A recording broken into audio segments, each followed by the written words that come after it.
I guess some of us are sufficiently old to remember Sushmita Sen when she won the Miss Universe. I see youngsters also nodding. So she won the Miss Universe crown way back 30 years back or so, I think. And we were all glued on the TV set. The last question that the jury asked. Anybody remembers that? I think it just stuck in our minds at that time. What is the only thing that doesn't change in this world? And she said, change is the only constant in this world. And we were, I think, just fascinated as young kids that, yes, and she won the Miss Universe, first Indian to do that. And we were overjoyed, of course. And I don't think we really understood the answer so much at that time.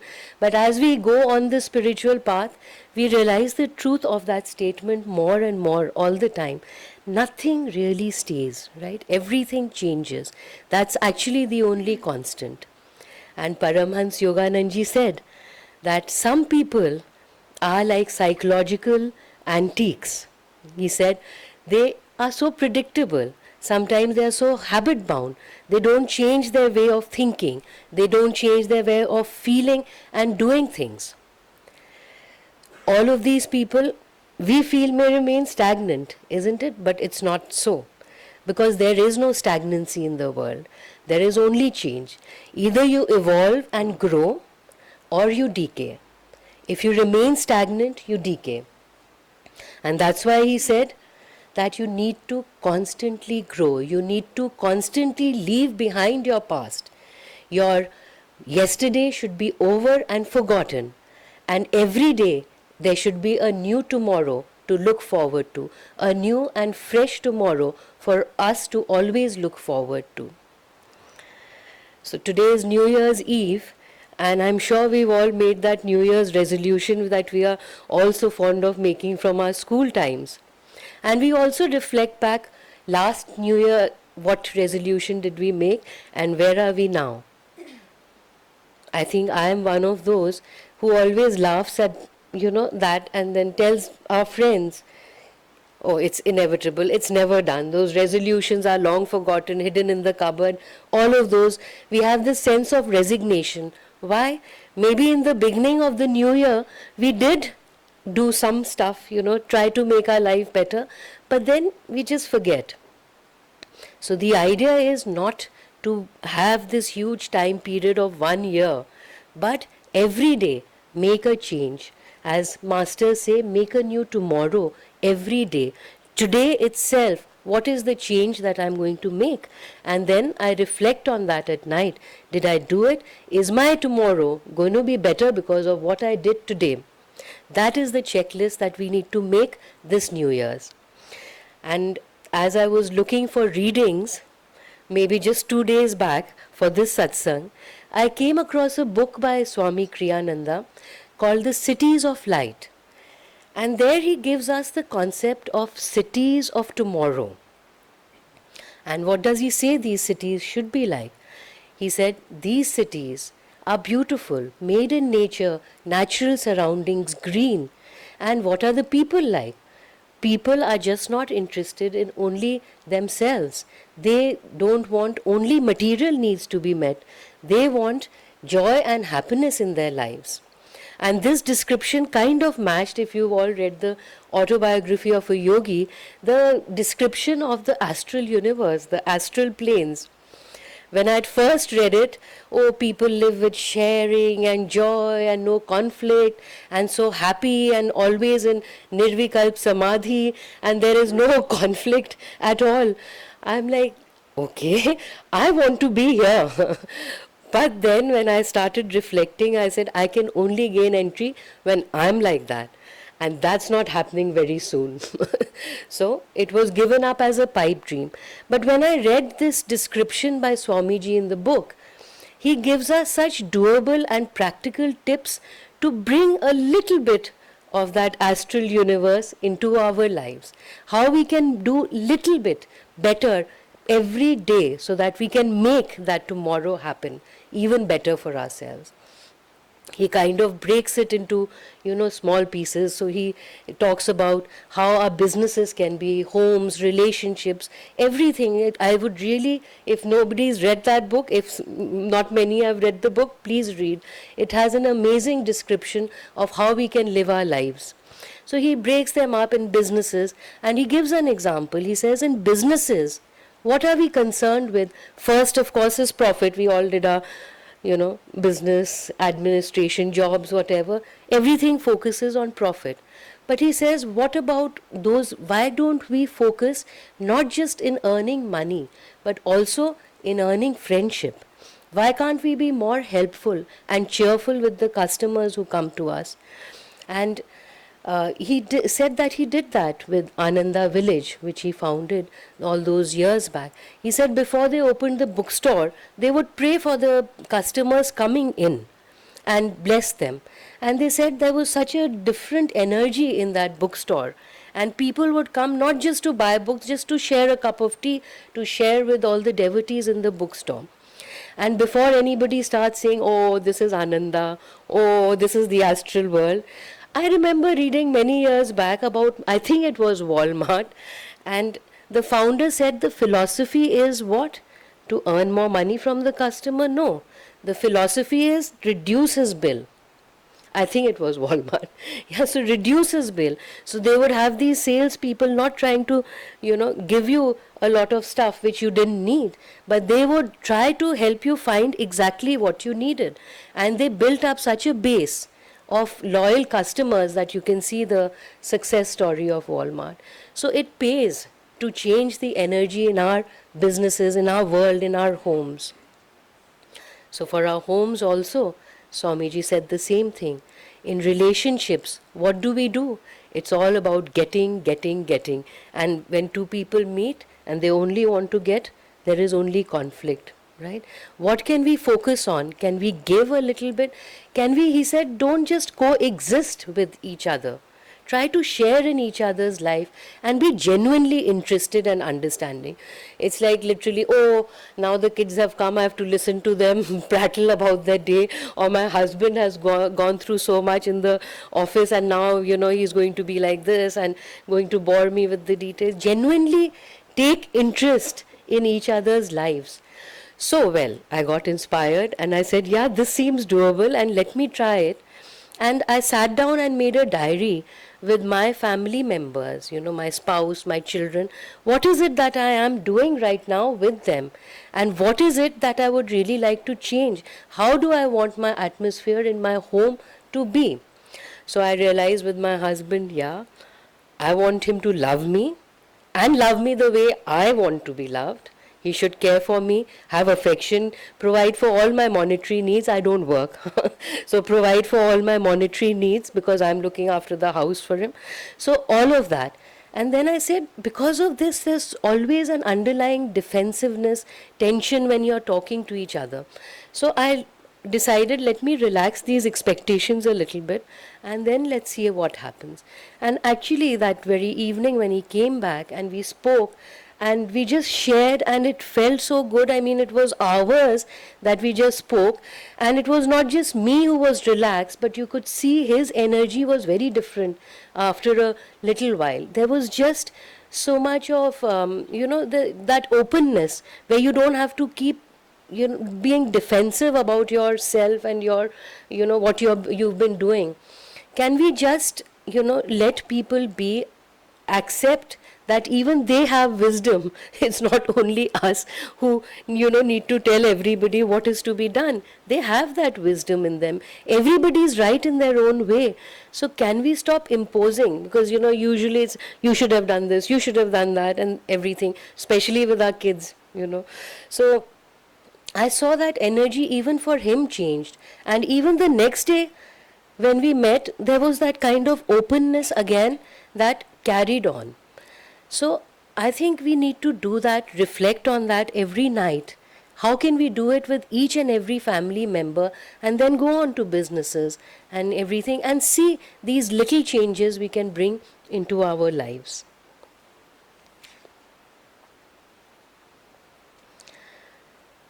We think usually that, oh, I need to control everything, right? If I don't do this, that money will not come to me, or the love will not come to me, the care won't come to me. And when we suggest that, when we think about when the masters suggest that do meditation, everything will be added. Oh yes, peace and happiness, maybe a little bit, but what about my material needs? All of that I have to go and work for.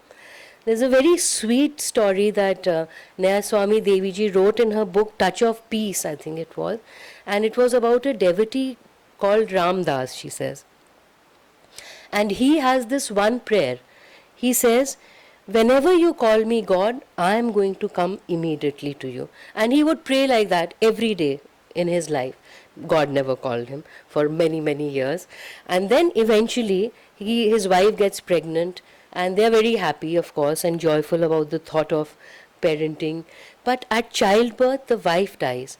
And now Ramdas looks at that little baby and he is filled with sympathy and, so much of parental love that, oh, I'm going to look after him now. He's a motherless child. I will look after him till the end of my life. And the minute he said that, God appears. And he's like, time to go, Ramdas. And he says, what? Now? Now that little bit, So God says, okay, watch what happens. Come with me. So he takes the child and they go, and he says, put the child in a basket and come with me. And then God says, now, he takes him to some path and he says, put the child under the tree here and leave him. So he does that. And then he sees soon the queen of that realm comes. And she hears the child crying.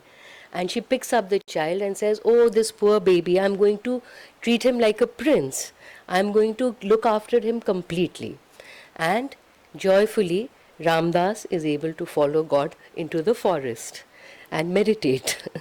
So, it is so true that God does not just look after our divine needs and our spiritual needs and nirvikalp samadhi, but he also takes care of our very human needs. And we have to trust that is going to happen. All we need to do is become Jivan Muktas. So, Master said that our life goal should be, in this lifetime itself, to be a Jivan Mukta.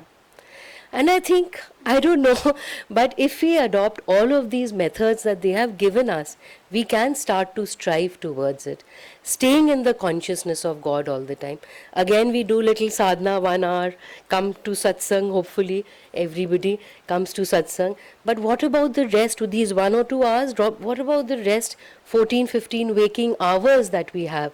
What do we do in that? We need to increase that consciousness, the presence of God within us every moment of the day. Look at all of these saints, the bhakti saints you may have read about. They didn't just do sadhana all day. They were doing things, they were doing work, their duty going on in their daily lives. But they were always permeated. They were immersed in that consciousness of God. They were cobblers, they were gardeners, malis, all kinds of people, tailors, all of them, they just did their, their daily work. But they just did not forget God for even a moment. There's this Christian saint, Frank Lobok. He just gave me a book on that, Shivendra. And he has such amazing, ways of staying in touch with God, conversing with God. There's an empty chair next to you? No. That has God sitting there. Or Guru sitting there. Just invite him in your life. The unseen presence of God is always with us. Right? Make him your companion in everything that you do. Converse with him. When we are with people, instead of judging, can we send prayers to them? Doing jap constantly. So he said also that take 1 hour in a day. Every second of that minute, just think of God. Right? So bring in this consciousness of God every single moment of the day. Because each day is important, each moment is important. Not just as we do our spiritual sadhana, but while doing our duties, right? With the consciousness of God. Constantly living the life that God wants us to live. living that right attitude that he wants to live, so that we can create a good and better new tomorrow for ourselves and for the world. Thank you.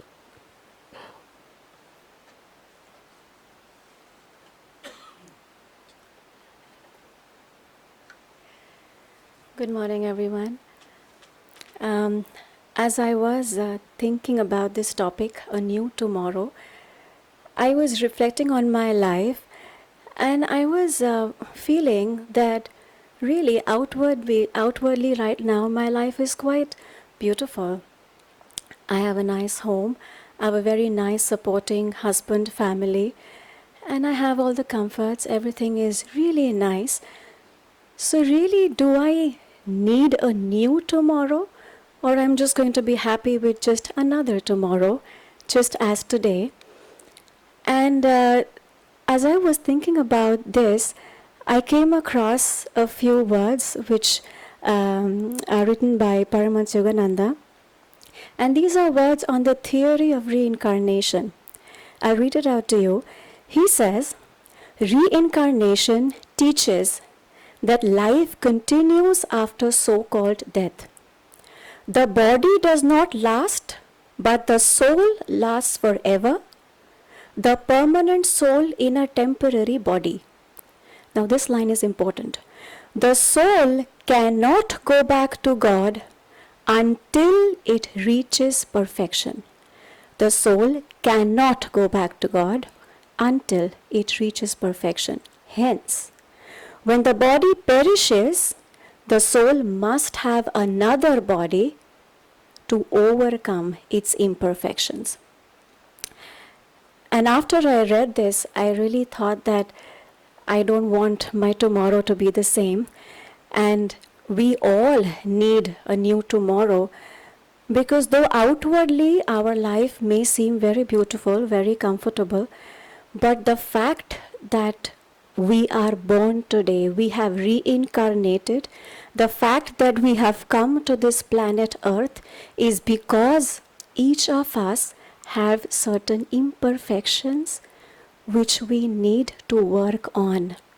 And until we are going to work on, until we are going to put that effort, until we are going to identify today what these imperfections are, what these limitations are that are not allowing us to grow, that are not allowing us to feel free within, until we identify it today and until we put out that effort to change the tomorrow, to have a new tomorrow, to do something different and new, we are not going to be free.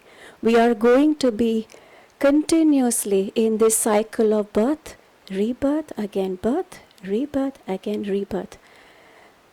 And our whole life and all our incarnations will just pass through until we really put that effort to change that tendency, those attitudes which are pulling us down, which are not allowing us to be free, which are, until we shed these things, which and let the divine, the perfect divine, which actually is in each one of us, until we let it shine.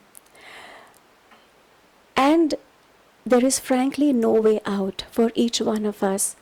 We will have to put this effort today, or in the next incarnation, or in the next incarnation.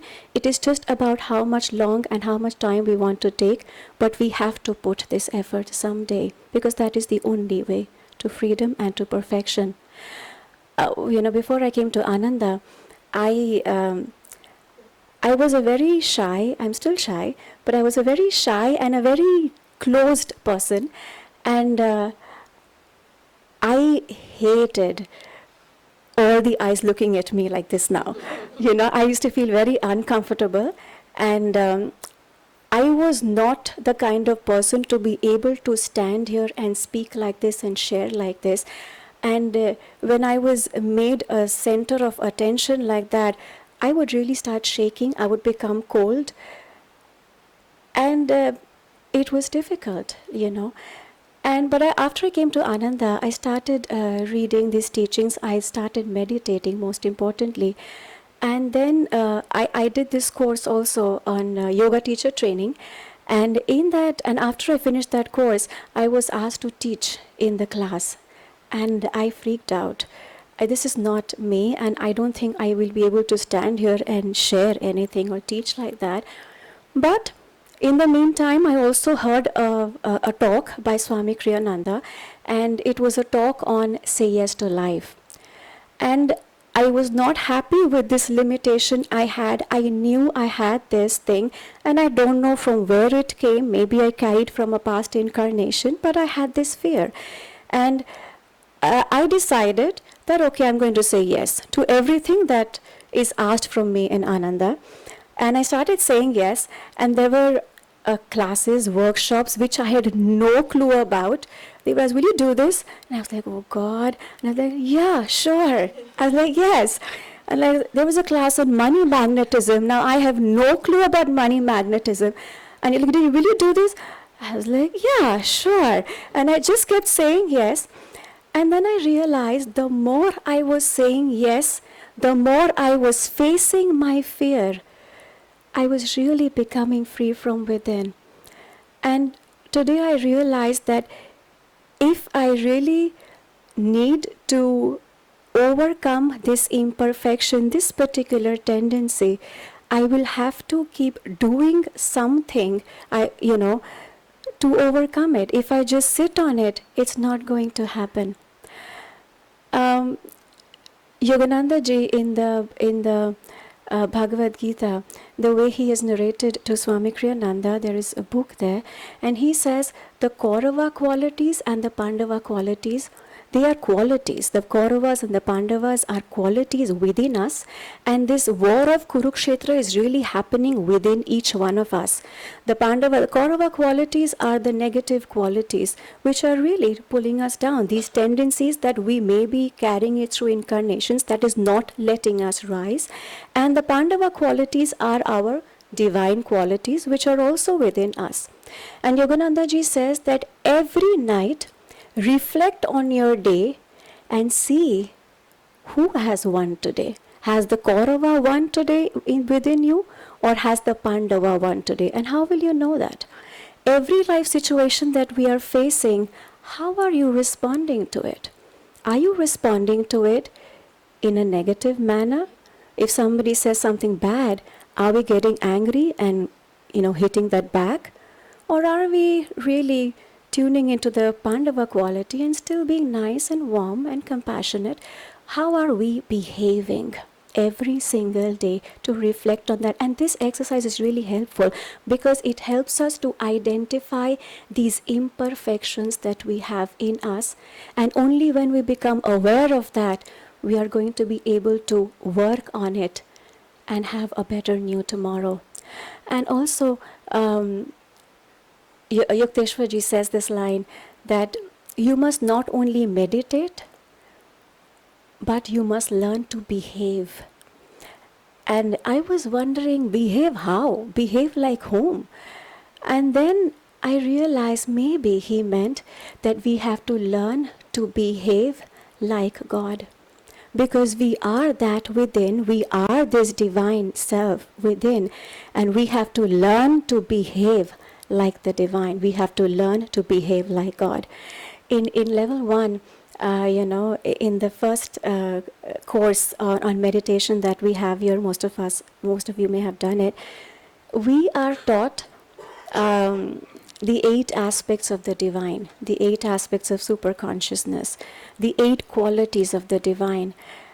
And I just thought that maybe if every time that I am acting, I am thinking, I am behaving in this world, if every time I am expressing one of the qualities, then maybe I will reach that perfection. We all may be reaching that perfection sooner, and we may be able to shed off these imperfections sooner.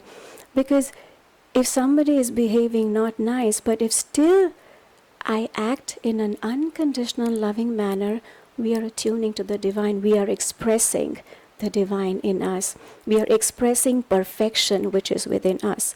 You know, also acting through wisdom. These 8 qualities, most of you may be knowing, they are peace, calmness, wisdom, power, joy, light, sound. So when a lot of times the kauravas within us, the temptations, the habit within us will try to pull us. You know, supposing maybe you have an acidity today, acidity in the stomach, and you know that, okay, another cup of tea or another cup of coffee is going to ruin my condition. But because you have a habit of having the tea and coffee every evening, you will still have it. But is that the divine way? The divine way is what? Using your wisdom. Expressing wisdom and then able to restrain it, that I'm not going to do this. The divine way is what? Expressing that infinite power within, that when I've decided I'm going to do this, I'm going to work on my imperfection one by one, I'm going to change myself. The divine way is to put out that power, that infinite strength and determination, and not give up until we succeed. And the more we are going to tune in and express these divine qualities in our life, the more we learn to behave in a divine way, the sooner we are going to be able to free ourselves and our souls and reach that perfection. So really now, every tomorrow gives us an opportunity of whether you want to just make it another tomorrow, or you want to make it a new, different tomorrow, which may be that you will need to go out of your comfort zone. But do you really want to make a new tomorrow? And you really want to experience that freedom and that perfection within you? The choice is yours. Jai Guru.